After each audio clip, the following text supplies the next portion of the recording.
What's up, everybody? I am Sniggenhoff, and I am happy you're back, watching some more EU4 with me as we play Castile, as we try to become Emperor of the Holy Roman Empire. So where we last left off, we had rented our troops out to Burgundy to hopefully help them in their war so that France doesn't become even bigger and even scarier and even more terrifying, so that they won't someday decide to just eat us alive. Other things going on. We were thinking about going to war with Tlemcen down over here, but I'm not sure I want to do that just because I want to get some administrative techs so I can get to ideas, which is all this, and I'll talk about that later. But that opens up a lot of different opportunities in the game, so getting there would be good. So I'm not sure I want to do much conquering for a little bit, if at all, because I want to save my administrative points. Having said all that, let me check these real quick. Yeah, Grenada is mad. People are mad. People are mad. I can build buildings, but they are not the buildings I want. Actually, I can build this building. I do want to build these. I can't build this building. I can build it in Navarra, because Navarra has that technology. Defeat success doesn't matter. Okay. Sweet. Let's unpause and let the game run a little bit. Aragon's making claims on us, that's fine. Our men keep... so, the way sieges work in this game is, I think I mentioned before, you have to have a certain number of men around to do a siege. In this case, it's 6. And everyone who is there at the siege will suffer attrition, a small amount. And then each phase, right now the phases are 35 days long. You roll a dice depending on a bunch of different factors, and what you roll will determine on if your siege progress can go up. Right now we are at negative 21% for the siege to be successful, which is impossible. Obviously you can't succeed on a negative percent, but we keep progressing essentially as we go. I do not want to continue influencing Navarra. That was the other thing I was going to do, is I was going to begin integrating Navarra, which I need to have 190 opinion with them.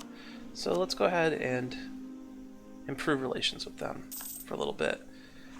Also, I was thinking about disinheriting Enrique over here. And I think I'm just going to jump in and do it. It may be bad for us in the long run if we end up in a personal union, but our ruler's only 50.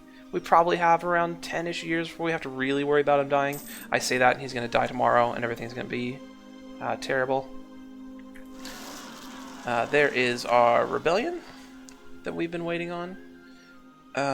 Unfortunately, I wanted them to fire here or here, I guess is fine. I only have this general. Let me see if these guys... I could hire another general right now. Bring them up to 74% influence. When can I do this again? 1465, so 10 years. 10 years. And this would last until 1465.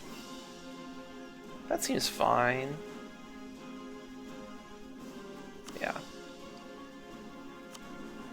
See if we get a slightly better general out of that. We did get a very much slightly better general than that. So here's our question. Do I want to send these guys in right now? I think what I'm going to do is I'm going to use some of my ample amounts of cash. I'm going to hire a few mercenaries to make sure we're able to break these guys up.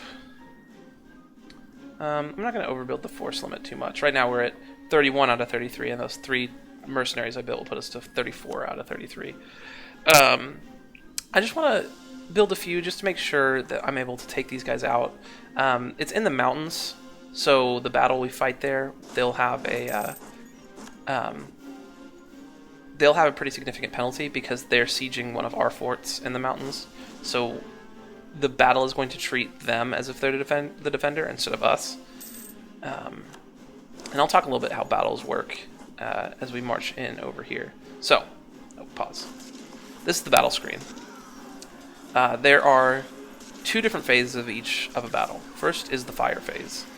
The fire phase, for the fire phase, both sides will roll a die, and then add the difference between the two generals' skill on that. So, Muhammad ibn Ishaq, he is a 5 fire general, whereas Sancho de Benavides is a 3 fire general. So he has 2 more fire than our general does. Does that make sense? So we both roll. We rolled an 8. They rolled a 3.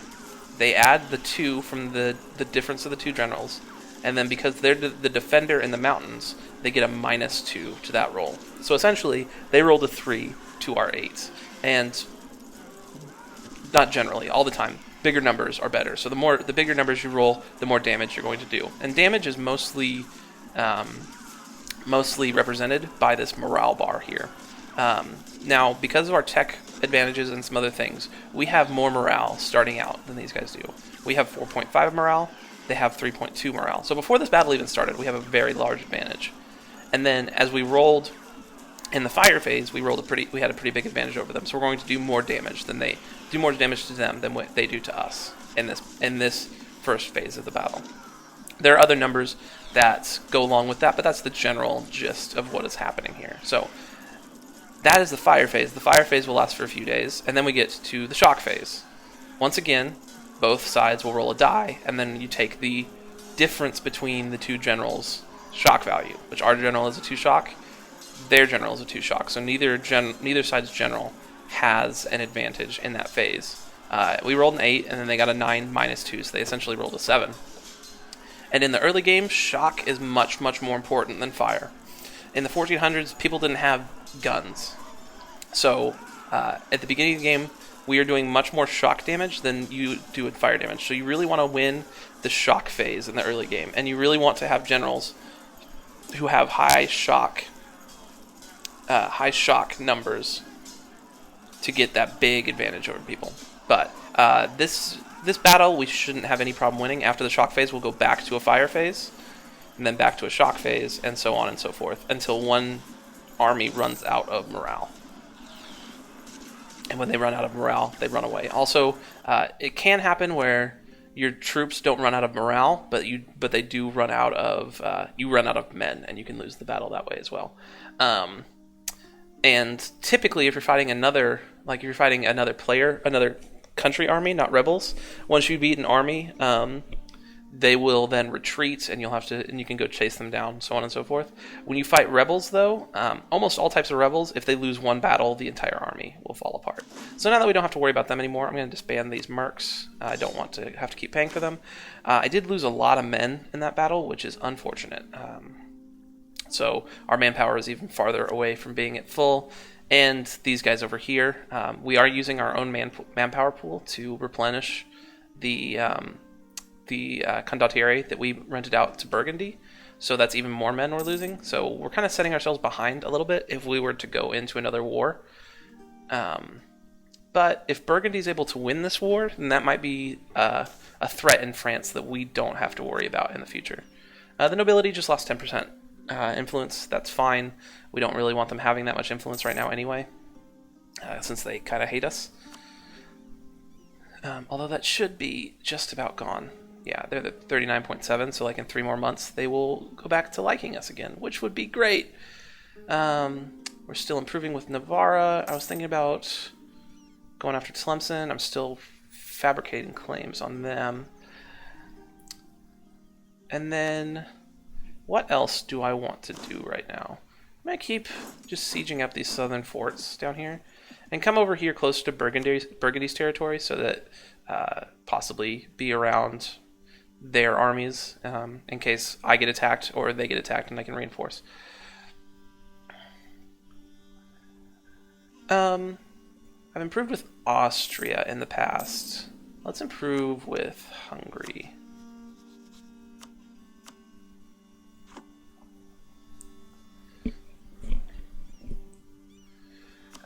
Another reason I really need the nobility to be happy with me is because right now, well, it just shifted.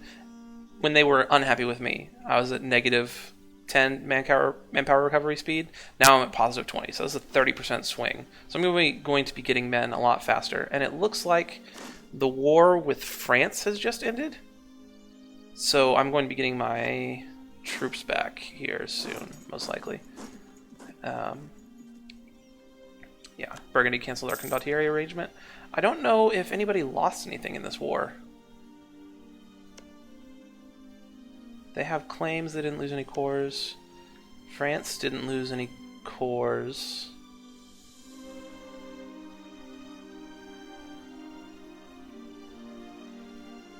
Truce with them ends in 1462.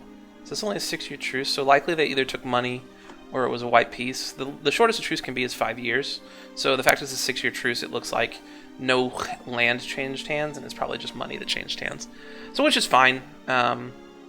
Again, I don't want France to get much stronger than it already is.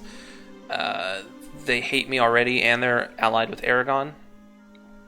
And Aragon is allied to the Ottomans. Aragon is terrifying right now. So not only are they allied to France, right here, but they're also allied to the Ottomans over here. And the Ottomans, they're not even as big and as scary as they can easily get right now. They can basically gobble up all of this land here, just completely for free. And it's not good. You don't want to tangle with the Ottomans early in the game. I'm going to go ahead and once again lower my army maintenance down some. Hopefully I'll be able to recover some manpower. I'm definitely taking this administrative tech even though I'm behind on the institution. And that is going to allow us to build churches. Now churches give local tax modifier plus 40%, so it's a pretty big boost. And typically, you want to build them anywhere that you can get more than 0.10 per month out of them. That's the per month numbers it's showing here. So like this 0.20, both of these right here, very good provinces to build it in. That's a very good province to build it in. At 0.10, it takes like 80 years or so to get a return on your investment, which the game is 300 years long. So these do pay for themselves very quickly, and it's possible that the development will go up in some of these provinces or the autonomy will come down, making them even more valuable. Definitely worthwhile propositions. Did I build a thing here? I believe I did. So yeah, now that we've spent all our money doing that, I'm going to grab another claim on Tlemcen. I can't yet. I can. And we're kind of chilling right now, waiting for either an opportunity, waiting for an event to fire. Hopefully we will get an heir soon, and I believe I would like it to be a female, because one of the main events that Castile can get to fire is called the Iberian wedding. And what happens is, if... Oh! We may have a chance for it to fire soon. If Aragon... Or if Castile has a male ruler and Aragon has a female ruler, or vice versa, then they have a chance to marry each other, and Castile will get a personal union over Aragon, which will give them direct control. Well, not direct control, but indirect control over their nation, and they will stop being a sovereign nation, instead be essentially like a vassal, like Navarra is up over here. And also, Aragon still has a personal union over Naples, and it will give us control over Naples as well. So currently we have this middle part of the Iberian Peninsula under our control. If we get the Iberian wedding to fire, we get basically the whole of the Western Mediterranean under our control, which is a very big deal and would be very good for us.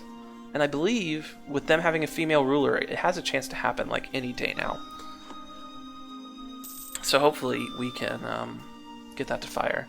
Also, if the Burgundian inheritance fires, that's where Burgundy essentially gets split up between France and either the Emperor of the Holy Roman Empire, which is Austria, or Castile, which is us. We could end up with all of the lowland countries, lowland territories down over here. Speaking of the Iberian wedding, so this is exactly what I was talking about. Ferdinand II, King of Aragon, was married to the Princess Isabella of Castile, and that in October of 1469. This was a marriage of political opportunism, not romance. The court of Aragon dreamed of a return to Castile and his ability to help in gaining succession to the throne. The marriage initiated a dark and troubled life in which Ferdinand fought on Castilian and Aragonese fronts in order to oppose his authority over the noble oligarchies, shifting his basis of support from one kingdom to the other according to the intensity of the danger.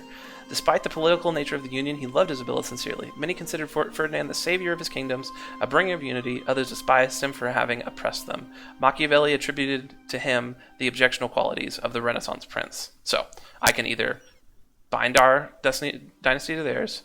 We like each other a bunch. We form a personal union with them. We both like each other a bunch. They lose a bunch of liberty desire. France hates us. And we're going to have 23 noble regiments rising up in Jaen. Jaen. Where is that? Right there. So we need to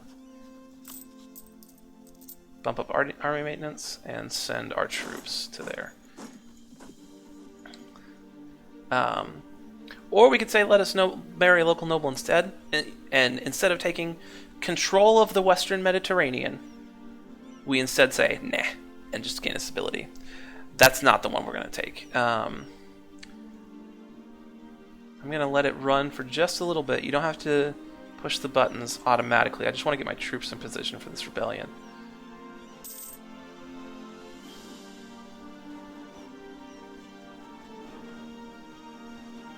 And we're not at full morale, but hopefully it'll be fine. I don't want to wait too much longer, so I'm just going to push the button now. If I lose that battle, it's fine. I'd rather just have the land. I also want to make sure of one thing. I'm pretty sure I get control over Naples as well. I do. So, now, I currently have too many diplomatic relations because I have a personal union with Aragon, and I have a personal union with Naples.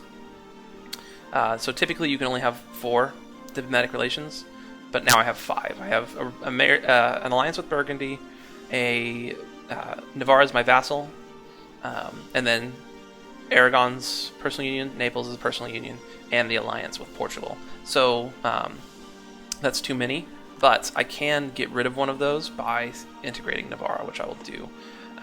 And by being 1 over our diplomatic relation cap, we are losing 1 diplomatic power a month. So before we were getting 4 a month, now we're only getting 3 a month, if that makes sense.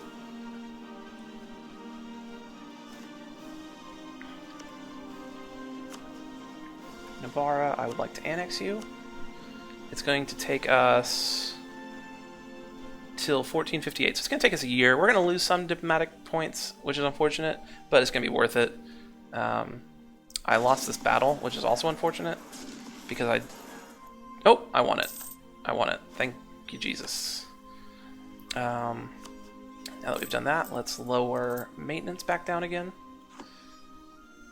And now that we have all of this under our control, I'm going to bring up the diplomatic map mode. So, green is everything we control directly. Yellow stripes is our claims. Blue are our allies. And then this light green are our personal unions and vassals. So that's essentially the land we control right now. We've just become much, much more powerful. Because also, not only do we have our armies, but we also have Aragon's 17,000 troops, Naples' 12,000 troops, and their navies. And eventually we can incorporate them into our country to have direct control over these lands instead of indirect control over them. It's very, very good what just happened to us. That's like basically step 1 into becoming Spain, because over here on our missions, this is the mission we're currently doing, but these are a bunch of decisions that you can end up taking throughout the game. And one of them, now that we've gotten the Iberian wedding, is we want to form the Spanish nation diplomatically, which is going to incorporate all of Aragon's lands into us directly, making us control them directly. To do that, though, we need to have our administrative tech needs to be 10. Not subject nation, that's easy. Castile is not a nomad nation. I don't even know what that means. Have a legitimacy of at least 100. We're at 96 and it's ticking up. We are not Muslim. And then we're the overlord of Aragon. And then Aragon has to have, Aragon has to have less cities than 32. So we can actually like conquer some land and give it to Aragon, and then push that button to get it all for free. We just have to. We can't give them too much, or else we won't be able to push it anymore. And they have 1, 2, 3, 4, 4, 5, 6, 7, 8, 9, 10, 11, 12, 13, 14, 15, 16, 17. So we can feed them a good. We can like double them in size if we want to, and get all that land for free. Like if we wanted to conquer this northern Africa and area and give it to them, or if we wanted to push into Italy or southern France and give it to them, we just have to make sure we keep them below 32 cities. So we can conquer 15 for them and give it to them. And then they'll core it, and then typically, like, we're paying diplomatic points to incorporate Navarra. And once we incorporate Navarra, we will have that as a core. We won't have to core that land already. Typically, you would have to pay the diplomatic points to incorporate a personal union like this. But this is a special button you can push because we are Castile to form Spain, and we get them without having to pay any diplomatic points. As a matter of fact, we may even get no, we don't get any monarch points for pushing the button, but we get it all for free, which is very, very good. So if we go to war in the near future, most likely we'll be giving that land to Aragon so that we can get it for free later, if that makes sense. Naples, unfortunately, we don't have a button like that we can push, so we'll have to incorporate them like we're incorporating Navarra. So, let's roll on for a little bit longer. It's going to take us about a year to incorporate Navarra. We don't want to go to war with France, although thankfully they just lost a pretty big ally in Aragon. They're now only allied with Scotland and Utrecht. And then for us, we did lose a rival, because Aragon was our rival, and now that we own them, they're not our rival anymore. So we have two options for someone we could put in that rival slot. We don't have to put anyone in that rival slot right now. The only penalty we get for it is that we don't get the power projection that we were getting before. And power projection, I didn't really explain this before, but power projection, you get it from having rivals, essentially, and doing bad things to your rivals. And there's two thresholds you want to focus on with power projection. If you get 25 power projection, you get to have an extra military leader, which are our generals right now. So right now we can have 3 military leaders, and we would be able to have 2, but we get that third one from having above 25 power projection. And then if you get to 50 power projection, you get an extra monarch point every month, which is very, very good. You want more monarch points. The more monarch points you can get, the better. So that's kind of the point you want to get to. And the way you get more power projection is by having rivals, by embargoing them, you can send them insults, and then the best way to do it is by going to war with them and taking land from them.